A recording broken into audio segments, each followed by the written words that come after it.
Coach Peggy Show. All things wellness with Coach Peggy Willms. How many people in your life have told you you're half of this or half of that? Are you settling? No more.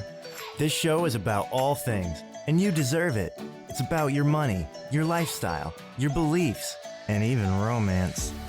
We extinguish excuses and raise the bar to all things possible. It's time to use your ATM.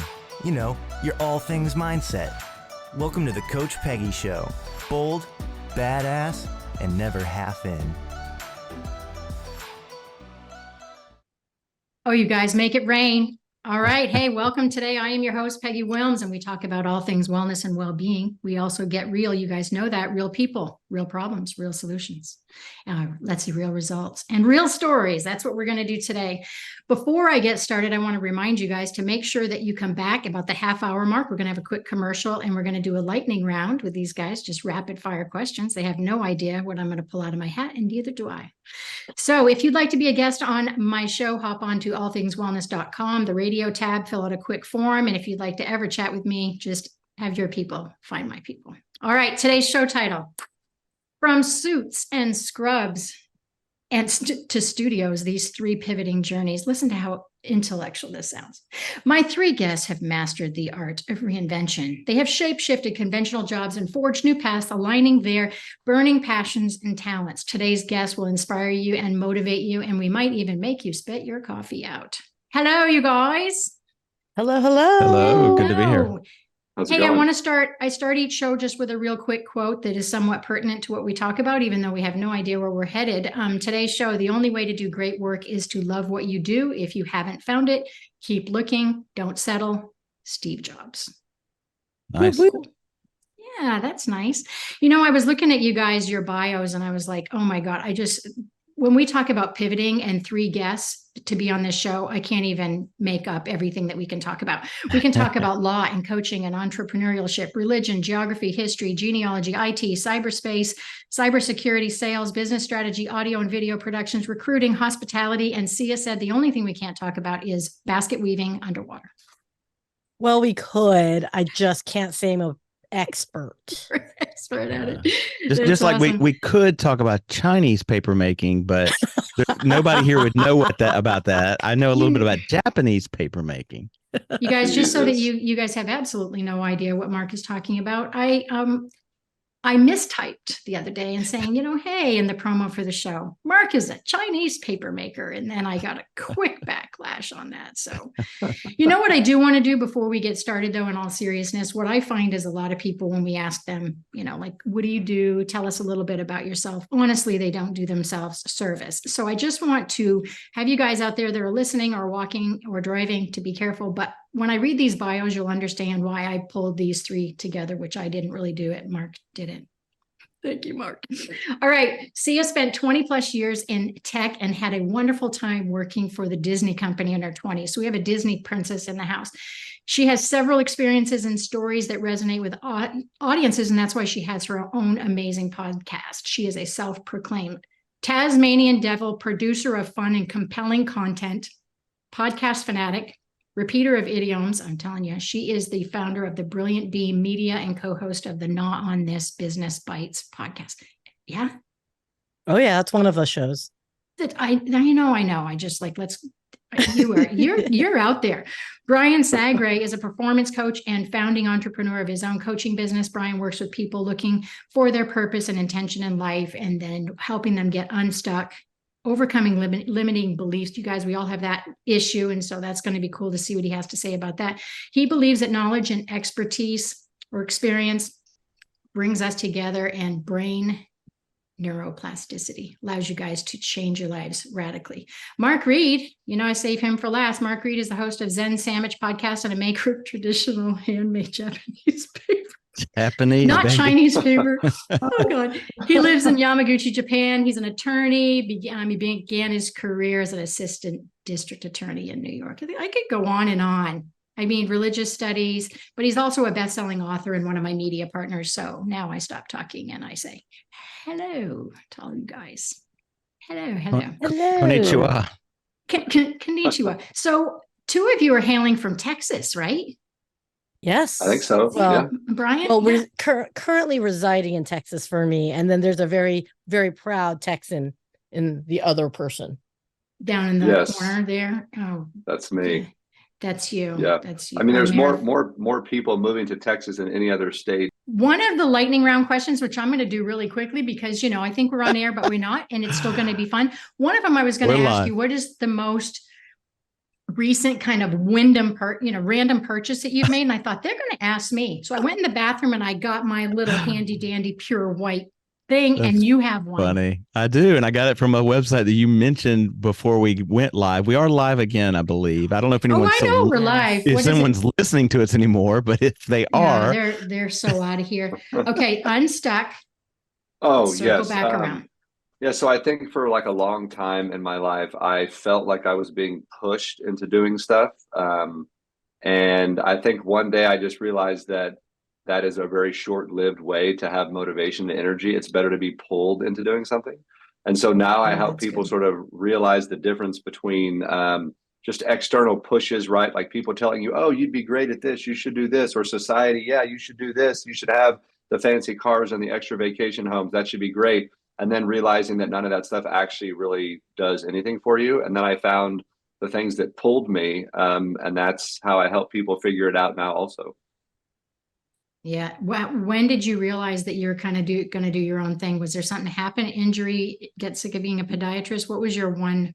Yeah, when my dad died, I was a double fellowship trained surgeon, residency and fellowship director at Georgetown at the time, teaching orthopedics, plastics, and foot and ankle surgery, and pivoted in my career to come back home and take over the 50-year-old family trade company and help mom. Yep, and help mom from losing everything and her mind. And that point in my life, I realized that I had been doing the wrong thing the whole time. I'm sure I loved what I did, but I was not fulfilled. I was successful, but I had no fulfillment. Right. And so when I found fulfillment, it was just much better for me. Sya's mocking me, which is hilarious. I'm not mocking. I'm mocking the comment. They're like, see you put makeup on. I'm so sorry. I love it, girl. I love it. Sorry. No. I'm going to come right at you anyway. Syya, I was thinking when Brian was chatting is that often we're good at something, but it doesn't mean we want to do it. Like I hate marketing and cold calls. I'd rather kill myself, but somebody might say I'm good at it. And So Syya, let's go to you and just tell me, what does unstuck mean to you? And was there some, straw that broke the camel's back for you to kind of reinvent yourself? 100%. When you're breaking out into hives, just to have a phone call. So I was in tech sales and we had weekly phone calls at I had to manage a relationship with a global 50 company with another global 100 company and for the United States. And we were not making our numbers. So nothing changed week by week, but yet they always wanted that meeting. And so it manifested in a massive hives. And I didn't even know it was happening. So if you are that stressed, where your body starts rejecting things, that's a sign, I think. So I realized I lost a passion and I'm young still enough, but tenure enough in my career. And I launched my own business and I went traveling for a year and a half first. Full disclosure. I recommend everyone, if you're that burnt out, you got to find some soul searching way, take whatever time you can afford, but take the time off to do it. It's worth it. That's really good advice. That's good. Instead of just like throwing dice on the table and just pivoting a million different ways, which is exhausting, trying to figure out what you want to do after you get rid of your hives. So what about you, Mark Reid? What was the unstuck, gonna get out of the courtroom type thing? What happened to you?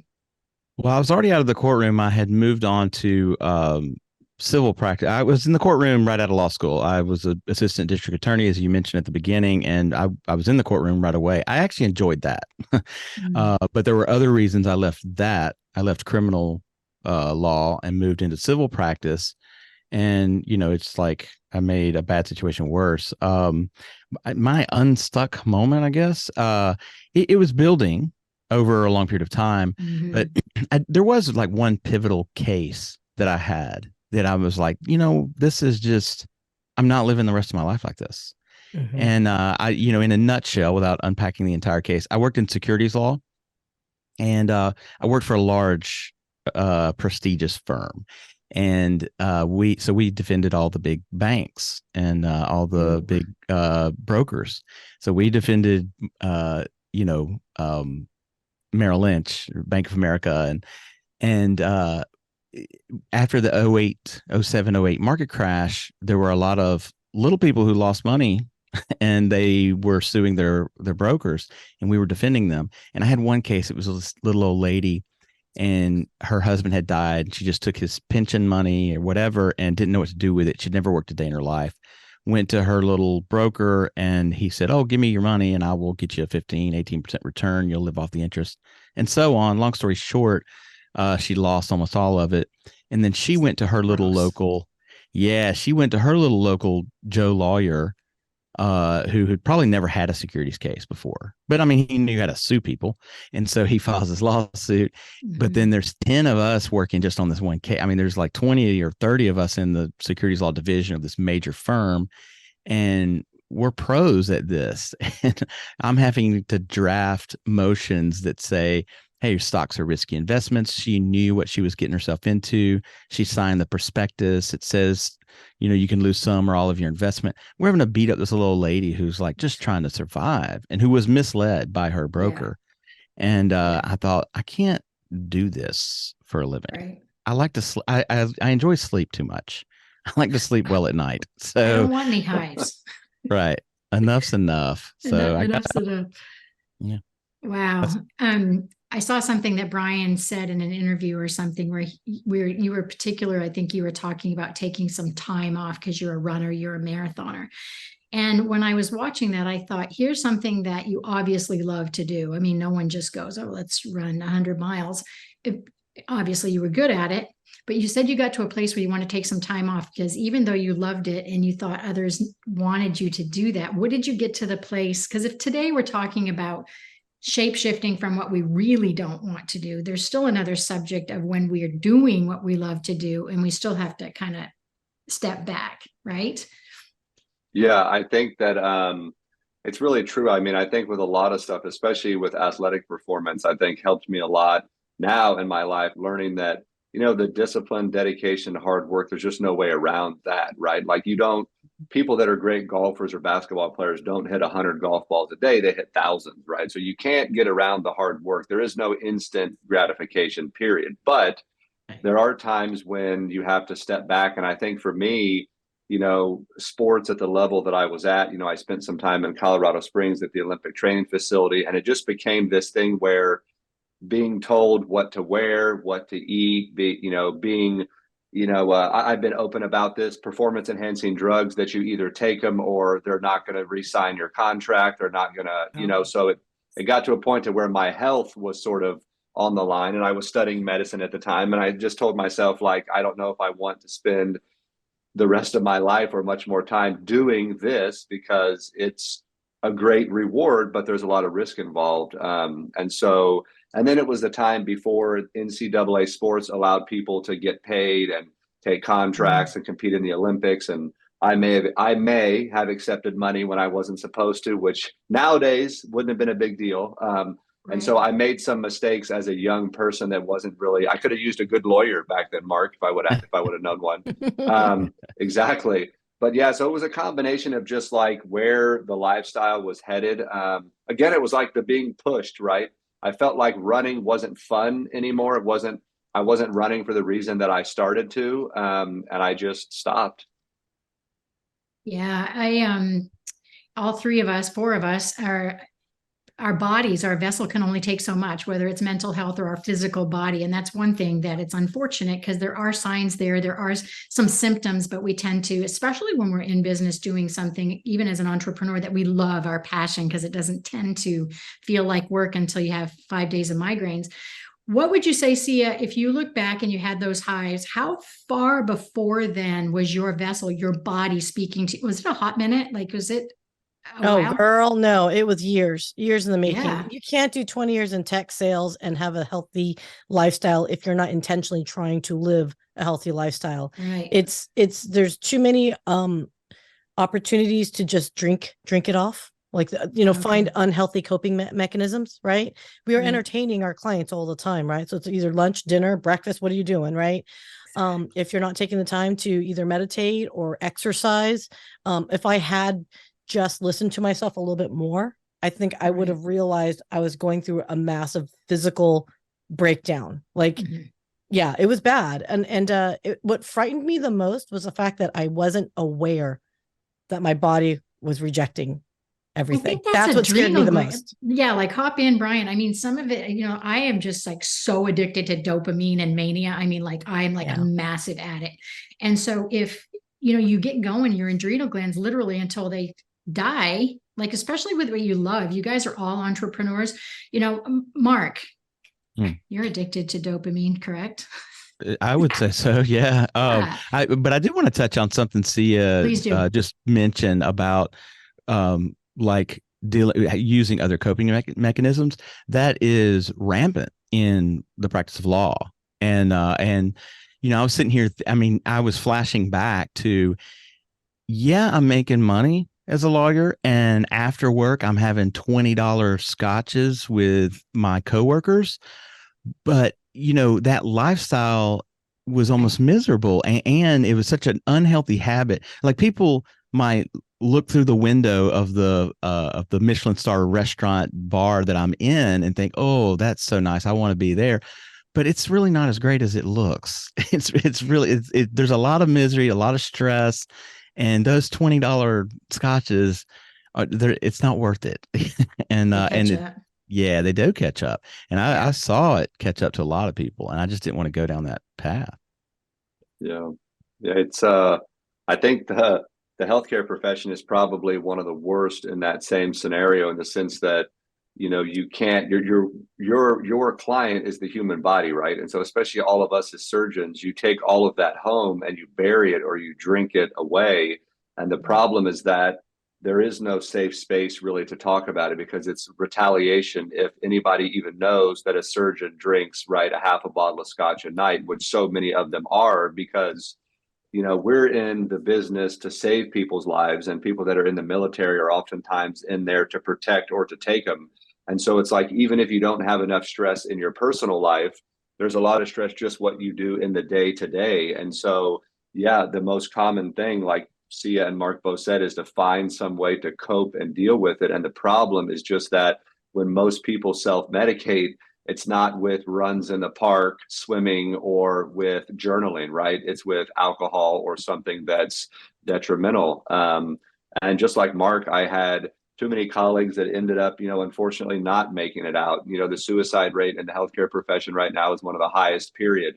And so I couldn't spend any more time stuck in that vortex. Wow. Yeah. There's so much that goes on behind the scenes that, social media, obviously, Instagrammers, we've got all the Photoshop accusations out there to all the 15-year-olds. Everybody's doing it, but it's like that portrayal that everything is awesome. They're so financially stable and they get to work from home. Because we are caught between, I'm sure the three of you, now that you're even in more in everybody's face, there's that fine line between like, hey, I really got it figured out, and I know what I'm doing, come on and let me work with you. And then those days you want to be transparent and authentic, where you're like, no, this is a mess. So, it's. Ain't got time for that. Like, that's the thing. I think the illusion of a perfect life is exactly just that. And for those that try to put that out, I wonder to some degree is how authentic are your community that's following you. If they truly believe that, you live this pristine, perfect life. I don't know of anyone that has that perfect, no matter how much money you have. Yeah, you might not worry about finances, but you got problems. You got 99 problems. Right. That's why part of my message, I'm not plugging my show yet, but part of my message on Zen Sandwich, you can check it at zensandwich.com on Spotify. No, but part of my message is not to aspire to some kind of perfection. It's to embrace your imperfect life, to accept that your life is not perfect, and that's okay. It's human. Well, and to what Syya said, the true problems in life that everybody has aren't fixed with money anyways, right? So it's like, it doesn't really matter how much money you have. The problems that every single person has in any walk of life is never actually solved by money. It's usually, you're not hitting your core needs, whether it's significance, connection, love, growth, whatever, right? It's usually one of those core needs that's not being met, and money is not going to solve those typical problems. And so, it's just incredible to, And Mark and I talked about this before, where you have these peaks in life where you keep trying to get to these high points, and then you get up there and you realize that the view from up there is just not what you thought it was going to be. And I think sometimes you have to live it to see it. And it's not all the hype. That is it. Like I mean, I hate to say you got to live it to see it, because someone's going to hear that and say, well, I've got to live it first. And I'm trying to tell you, you don't actually have to even do it. Don't even bother with, I have been up on the like 42nd floor in a building in Tokyo, looking over having those $20 scotches and all this stuff and thinking, wow, this is awesome. And then it was so fleeting. Yes, it was great, but it was great for like 30 seconds or something. And then all the other stresses I had in my life are right there. And it's not that big of a deal. I'm a big fan of kintsugi. I don't know if I'm saying that correctly, but I'm a big fan of like the gold, repairing things with gold. Yeah. I mean, everyone's going to be a broken vessel at some point, but how do you reassemble it? Right. And if you can reassemble it with like gold and glitter, let's do it. Right. Like, why not? Like, own it. Because I think there is beauty in imperfection. And I say this all the time. The more imperfect you are at times, if you own it and aren't wallowing in it. And I think we need to be very clear on that, because I've been in one too many conversations where people have had challenges in their lives, but they can't seem to stop talking about it. It's like, it's a great point of reference, guys, but there's so much more beautiful tomorrow, right? In the present. That's a neuroplasticity, isn't it? Rewiring that stuff. Yeah, I mean, right. It's like Dale Carnegie says, today is the tomorrow you worried about yesterday. And I think that with all these highlight reels that you see on social media, I think it's amazing. I tell people all the time, if you just show up as yourself, guess what? It actually takes less energy, effort, and time to not create two separate people, right? So when I share on social media, you're going to get the stories about my wife and I bickering, about the lows and the highs. But the beauty of it is that it takes you less time to just be who you are than it is to create some fake character. Yeah, you're your own brand. I mean, everybody tries to be everybody else. I'm not for everybody, and I'm the first one to tell you that, and if I'm not, just kind of move out of the way. You guys are going to take a quick break. Come on back. We're going to have a lightning round with these amazing people. So stay tuned, and we're really not out of power. So come back.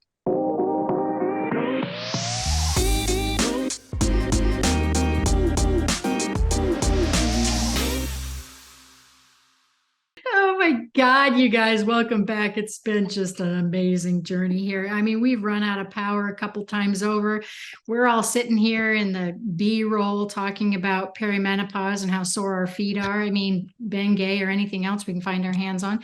All right, we're going to go into a lightning round. This is just real quick stuff. If you saw us in the beginning of the show, I was actually going to ask these guys, what is the last impulse buy you have bought? And I had pulled out, because I thought they would ask me, my little pure white thing here. And then Mark bends over in his little duffel bag and pulls his out. Like, I can't make this stuff up. I know. Oh, yes. We're not even getting paid. All right, so let's go. I'm going to ask you, Syya, first, what is the oldest object that you have in your life? Is it a blankie? What's the thing you brought forward object in your life? Okay, I'm kind of cheating. But we actually have a table. It's my boyfriend's great grandfather brought it from China, actual China, not Japan, China, and 1901. His father was a shipping engineer. And so it is this beautiful carved table from China. Good China. Answer. Good answer. That's good. Stop. I'm sorry. I can't even, you guys, that's an inside joke. Hashtag joking, not joking. Brian, what about you? What's the oldest object that you have? I would say the oldest object I have is probably 2 days after my dad passed away. I was walking somewhere randomly and I pick up pennies and I keep them just because it's something that I do. So I have collections of them if I have certain moments in my life. And that day I happened to see a penny that was heads up from the year he was born, from 1954. And so, so I'm super young. So actually that penny is like usually almost always with me in my pocket, and it's not right now. But yeah, so that's the oldest thing I have, besides the stuffed animal that I had when I was a kid that's named Lollipop.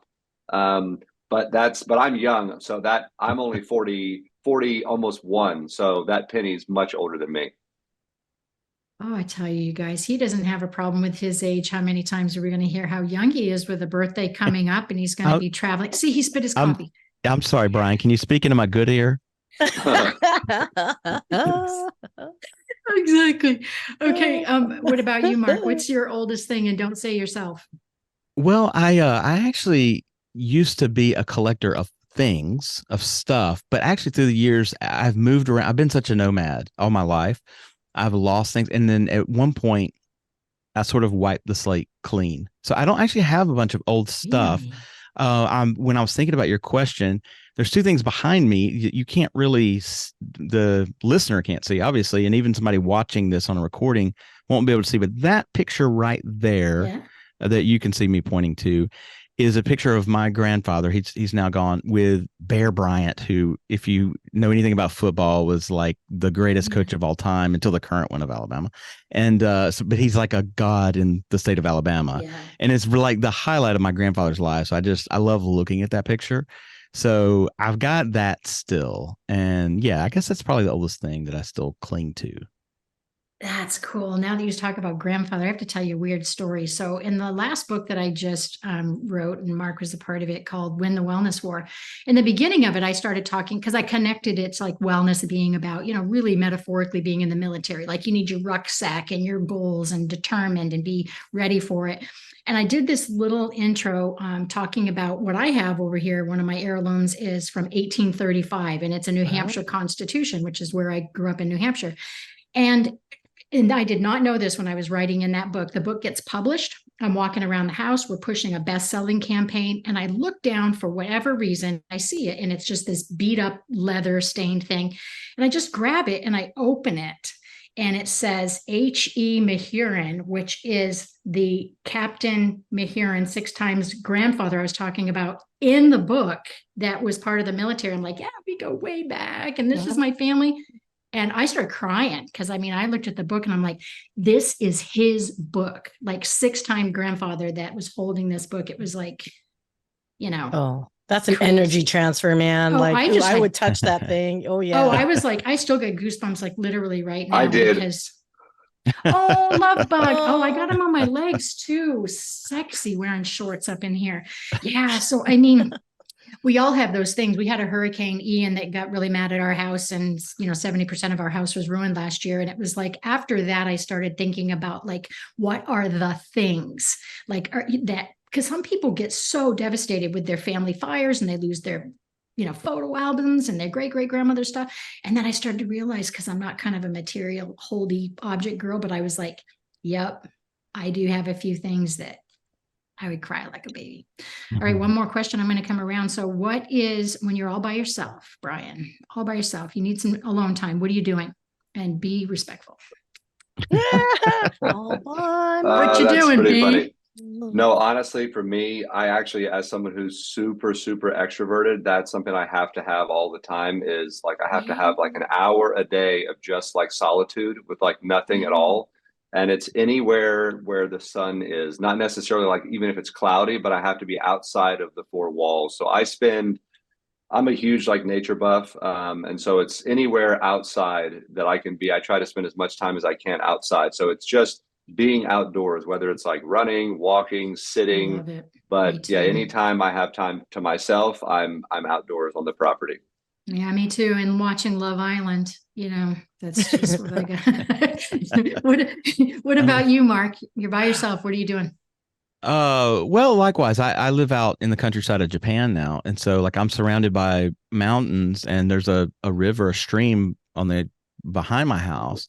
And so I actually have a little, I call it the hamaki hideout, because hamaki means cigar in Japanese, and I like cigars when I can get a hold of them. And so I have like this little hideout behind my house. It's behind a garage. And what's that? Not anymore. Not anymore. Well, it'd be, nobody could find it. But anyway, I have a chair out there, so I just go sit. And if I have a cigar, I go smoke a cigar and listen to the stream. And it's just I don't know, it's my Zen moment. I don't have to go to the top of a mountain. I just go behind my house with a cigar and I have a Zen moment.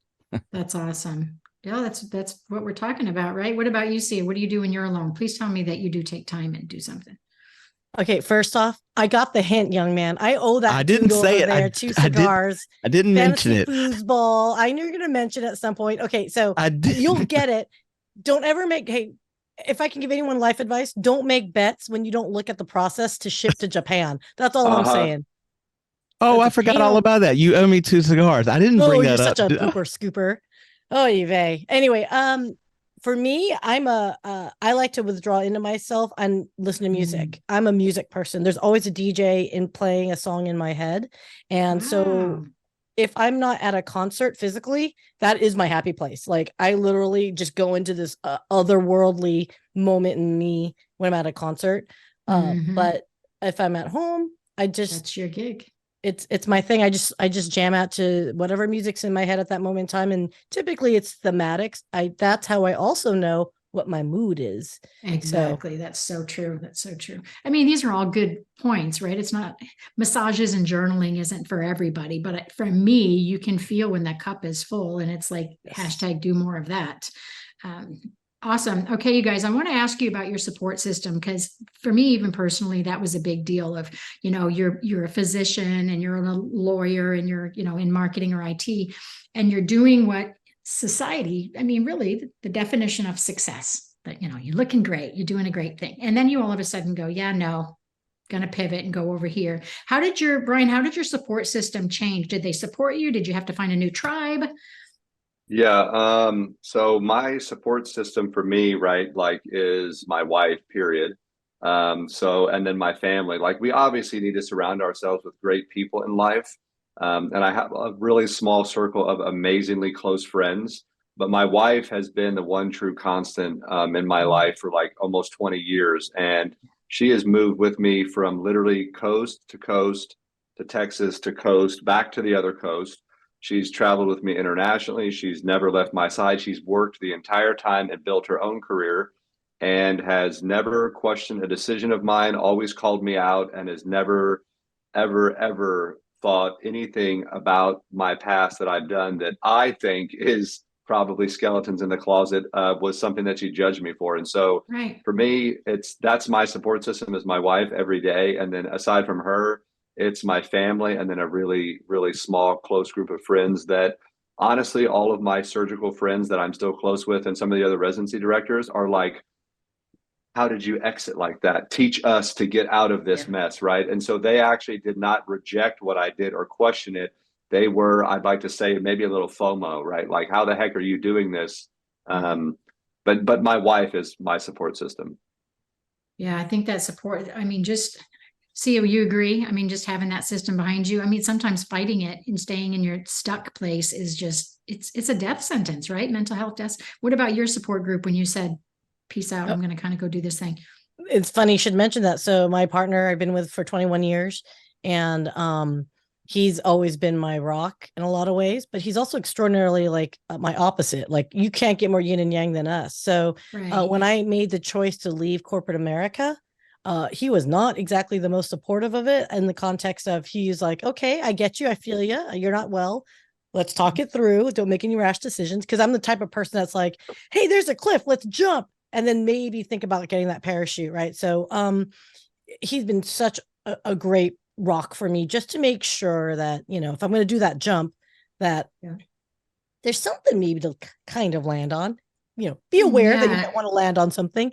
Family, of course. But it's funny though, family, and I say that with asterisks, family will always love you, but they're not your best supporters at times. Like when I went into entrepreneurship, the first thing out of my mom's mouth was, well, how are you going to make money? Who's going to want to buy from you? And I'm like, wow, thanks for the vote of confidence, Mom. Right. But I think some of that though, do you think, because I've thought about this, that was the same thing with my family. I just wonder if it's just masked absolute fear. Like they don't have like, oh my God, I can't believe what you're doing. It's my uncomfortable zone. I don't want you to fail, but it's masked. Like, you almost want to run. I felt like a 15-year-old going, yeah, watch me jump out of my window.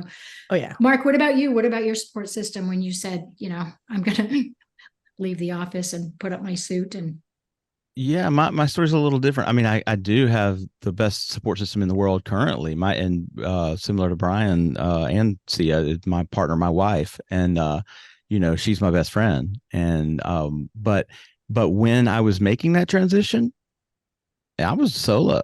I did it by myself. And I mean, I'm not saying that as a brag. It was tough. But I just looked around and, the friends I did have, these were ties I had to cut. So true. Good point. I had to just say, like, this isn't, these are the wrong people for me to be hanging out with. Yeah. And so I just had to cut the strings myself and, move to the other side of the world. Yeah. Can I Set add those one thing? boundaries. Go ahead. Can I add one thing that I didn't mention? And it's a new thing. In fact, the three of us are actually part of it. It's important to find our community and find your tribe. And so there is a group called Hounds of Business on LinkedIn that's how we all got to know each other, is through this community.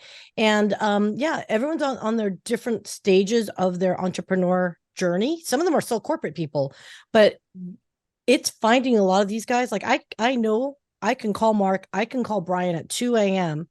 Wow. and they would pick up the phone. Yeah. You know what I mean? That has That's happened. awesome. And it has happened. And that's where I think it's being an entrepreneur can be a lonely journey, but it's been a struggle for me to accept that I can call Bryan, that I can call Mark, but they are there.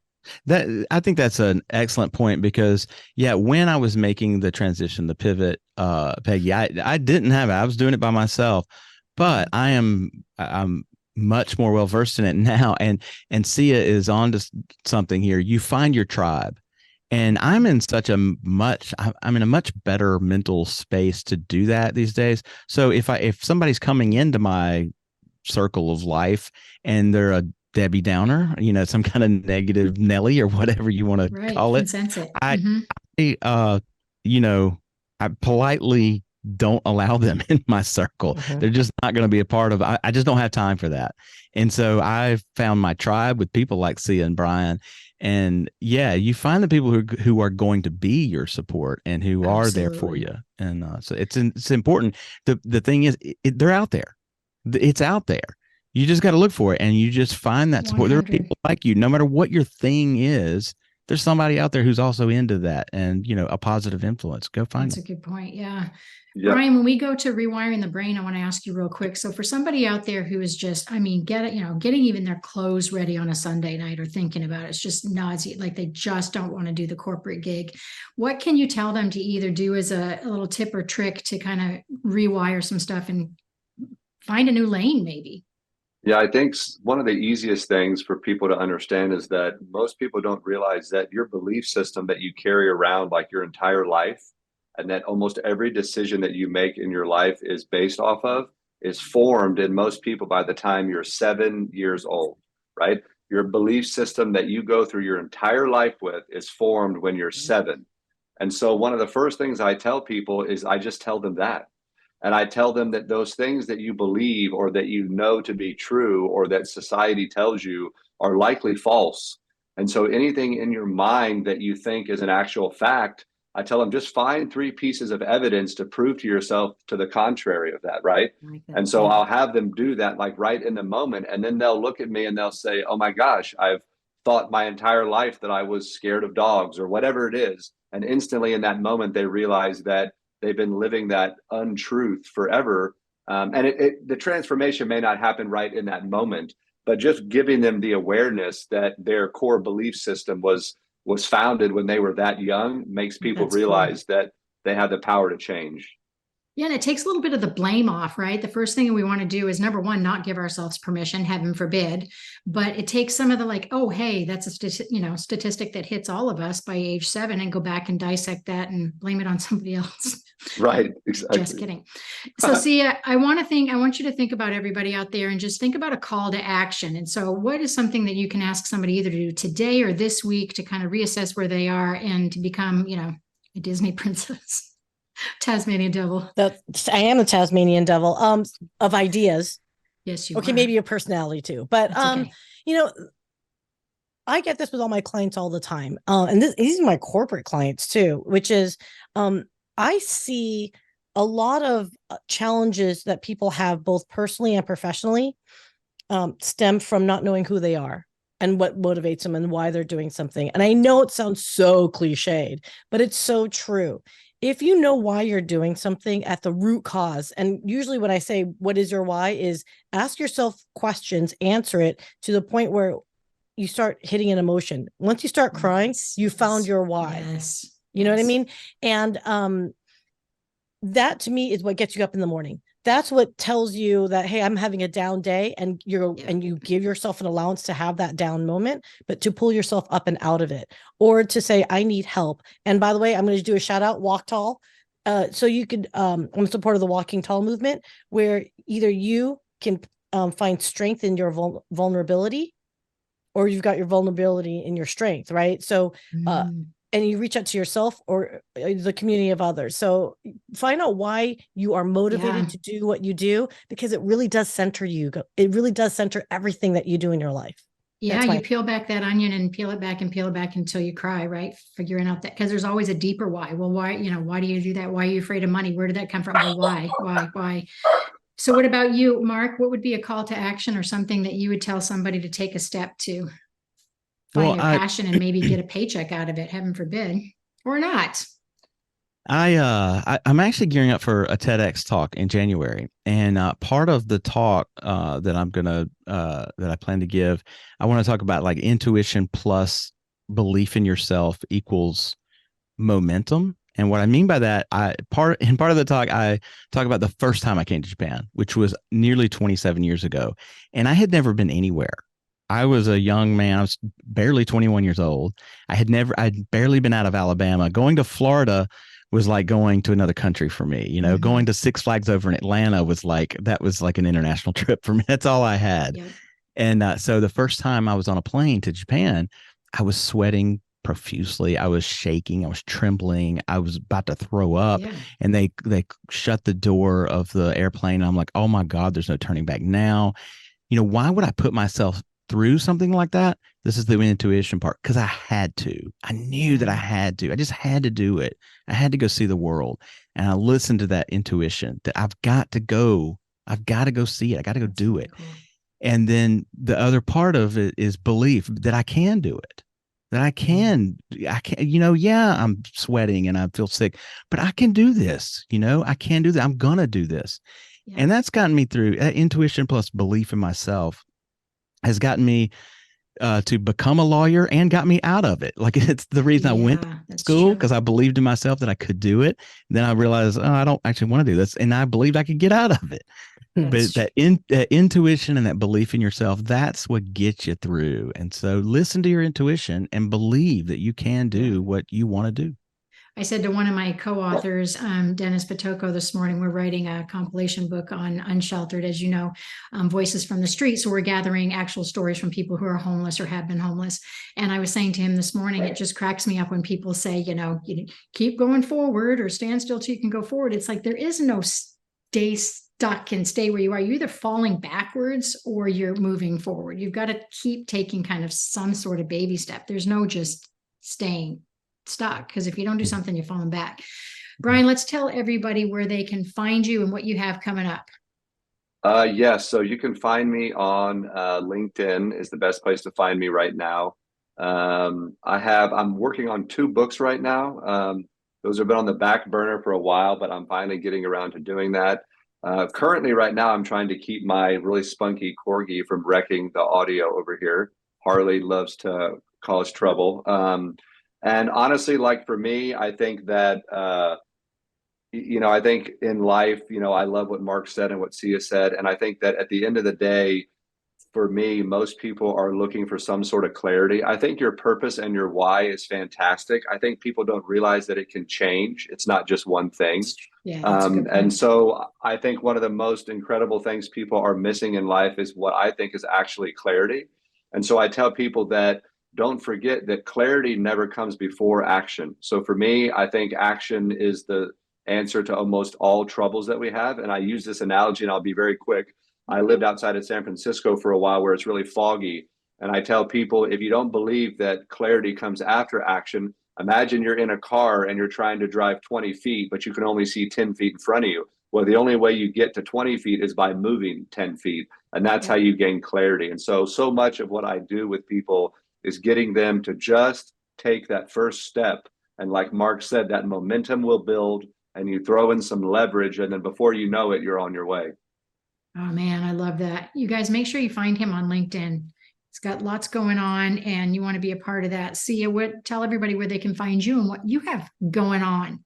You can always find me on LinkedIn, guys. Either I'm doing a live stream, or I have a podcast, or I am producing someone else's show, and or many other fun little things. So LinkedIn, you guys, SYYA, you'll find me. And if you don't find me, I'd be very shocked. Or type in Tasmanian Devil. Apparently you can find me that way as well. Can't wait to see that TikTok channel start. Or you can find us in the team at Brilliant Beam Media. So brilliantbeammedia.com. Perfect. Mark Reid, tell everybody where they can find you and what's next. TED Talk, obviously. Yeah, TED Talk's coming up in January. You can find me on LinkedIn as well. And then if you want to find the show, you can just type in Zen Sandwich pretty much anywhere. Spotify, Apple, Google. I think Google's doing away with their podcast pretty soon. I got an email or something, but somebody's taking over the Google podcast realm. I'm sure though you can still go onto Google and just type in Zen Sandwich, and I don't have any competitors. Yeah, I'm there, or just zensandwich.com. I love it.